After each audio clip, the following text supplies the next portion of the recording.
All right, welcome back, everybody. This is Matitude. Today, we're going to talk a little bit about time trials. Time trials are official sessions. Incidents do count in them, so you cannot get any incidents. You need 5 clean laps, and it's the total of your 5 clean laps averaged, which is your result. So, I like to start out and work my way into the groove. And I'm going to start out pretty much in the middle of the track and not pushing hard. And we're going to end up after 5 laps on 4th lap. We're going to let it fly for the 5th. And every lap after that, we're going to keep trying to cut our time down. So we kind of get up to pace on 3 and 4. And then on 5, we let it go. And then each lap, we try to cut a little bit off. We run the relative time to this session only and just try to improve every sector into green as we're going. A little bit increase of time until we get up to where we're kind of peaked on our times. And this all happens right about the time you start hitting those last couple laps. So now that you guys know about time trials, let's talk a little bit about Rudskogen here. And Rudskogen is a track that I love the layout. I'm not going to lie. It's a beautiful track, but it has some elements that I hate. You make one mistake, and a lot of times you make a mistake on the last corner, and then your time coming down the straightaway is bad, and the whole next lap is ruined. So it can be frustrating, especially when you're going out and making a mistake on the first corner and having to reset and not, you're doing 8-10 laps and you're not even getting a time set. So let's start out flying lap here. I like to do what I call the bounce. Try to set up a rotation, big sweeping turn, and get your speed matched where you're not falling in or out from the corner. Then you turn in or lift the tiniest bit to bring you in at the apex, and then hitting the gas as the speed picks up, it pulls you back out around the corner. This turn here, there's 2 lines. You can be a little slower on the inside and at the 150 board swing back out to the left here. You're going to be a little down on your speed overall, but you're going to try to make up for it by being tight. All this stuff here is to set up this apex. So from here, you're going to want to kind of be coasting down in speed till you come into this apex, and then you can start hitting enough gas to push you back out to this curb on exit. You're going to be hard to the left here and try to come in deep here so you can not get pushed too wide out here. You're going to aim at the bridge, cross the red-white, and then cut this corner with the tap of the brakes. You're wanting to match speed here, and we're back to the bounce. So we're going to try to pull it in, but then adding the pedal to push it back out. And that's what I call the bounce. We're going to work our way back over to the far right. You can brake at the 50 board. I'm going to start braking at the 75 or the start of the curb when I'm doing these safely. I'm going to trail brake all the way down to that apex, and really don't want to get the car upset here. It can go off to that left wall pretty easy. That turn is another bounce, and then when you're really hot, you can just let the speed carry you all the way out to the line to set up for this. This is a no brake turn. You lift at the 50 and actually can add a little pedal here and then lift again. It'll help tuck you in for this. You kind of fight your way over to the right, but you probably won't get all the way to that curb. You just need to do enough to open up these corners. And again, this is the most important corner here because you can lose a ton of speed on this. When you get on the pedal, any pushing away from the curb should take you out to the next apex. So you're trying to lose speed or scrub down until you hit that apex. Ideally, you would not have any coasting involved. It would all be braking or trail braking, coasting, engine braking to an apex, and then gassing out. And you see it in the bounce because this car is such a slow momentum car. So now we're at lap 4. This will be the last slow, somewhat more careful lap, and then we're going to start pushing it harder, using every inch of the track, more and more. Again, using the relative timer and just trying to pick up speed a little bit on each lap. My hot lap on this track is in the low 138, so this wasn't bad for me, but I am not world record pace on this one. I am still a long way, and this is a very technically hard track. So let's buckle in. I'm going to be quiet, and you guys go ahead and watch these last couple hot laps come out, and notice how I'm going to push it a little more and more as we go. Peace.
as you're coming towards that corner, you kind of want to adjust your speed back up to where you see your relative time go green, and then let that coast around to that apex on that left.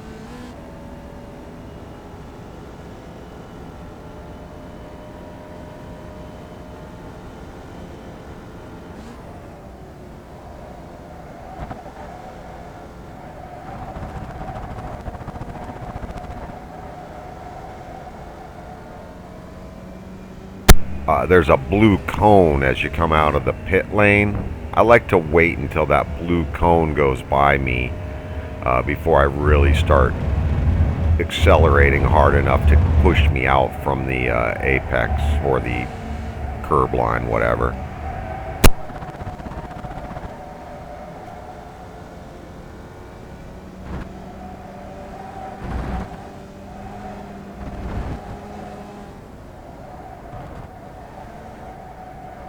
See how you add a little speed there to get you to the pace, and then you add more speed that would take you away from the corner after you hit the apex.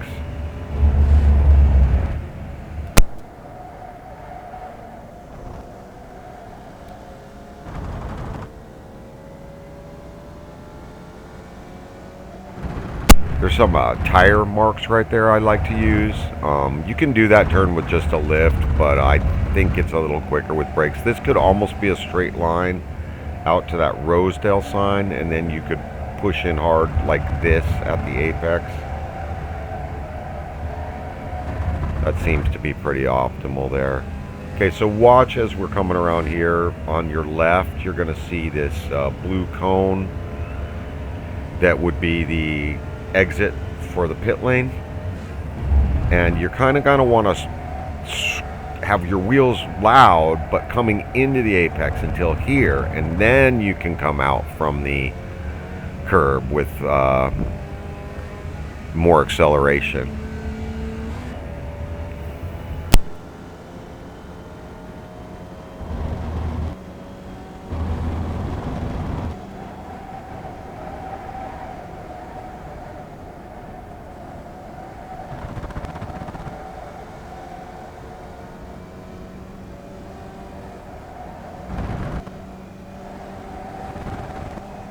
So here you're going to add the little bit of speed.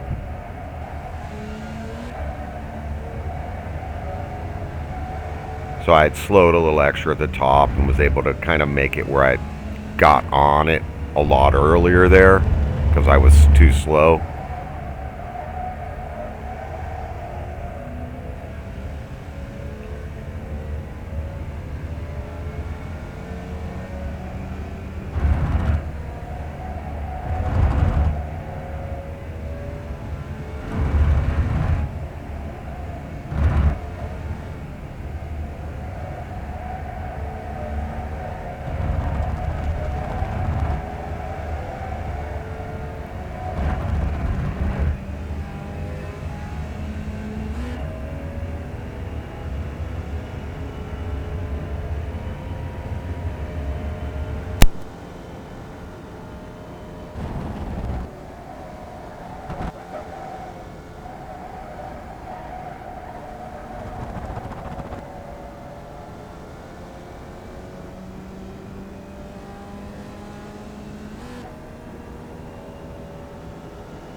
So yeah, this is my last lap here. Well, actually, 39.8. Okay, so this is a 38. This is a good lap. Then we're going to have a little slower lap and then another good lap. Results were 1:39.1. Towards the end here, my driving's getting riskier and riskier, and it's not being quite as precise because I'm starting to push a little bit into my like towards that 9/10 plus limits, you know. And as I get right up on the edge, I start getting kind of wild. So I felt that it was getting riskier, and shut it down at this point where I didn't feel like I was getting better every lap by a great amount. I felt like I had pretty much peaked and we had reached the risk reward level that I'm at right now. And that's kind of what you're looking for in time trials. After this, you should be ready to go do your racing. You have to be able to put together laps consistently without getting incidents on your own before you take it on the track with other people. And racecraft is another whole subject. You should watch my video, Racecraft Improving. A lot of really good racing in that one. Thank you guys for coming out. Please support the channel, subscribe and like. And I will see you guys next time coming out. Enjoy this last lap.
Just one last thing to mention, guys. It's always easier to adjust your speed when you're tighter to the curbing. When you get away from the curbing on these big, long, sweeping radiuses, it's much harder to adjust your speed. So you want to try to stay tight in towards these curbs because it's a lot easier to adjust your speed back up to your optimal. Alrighty, guys. Take care.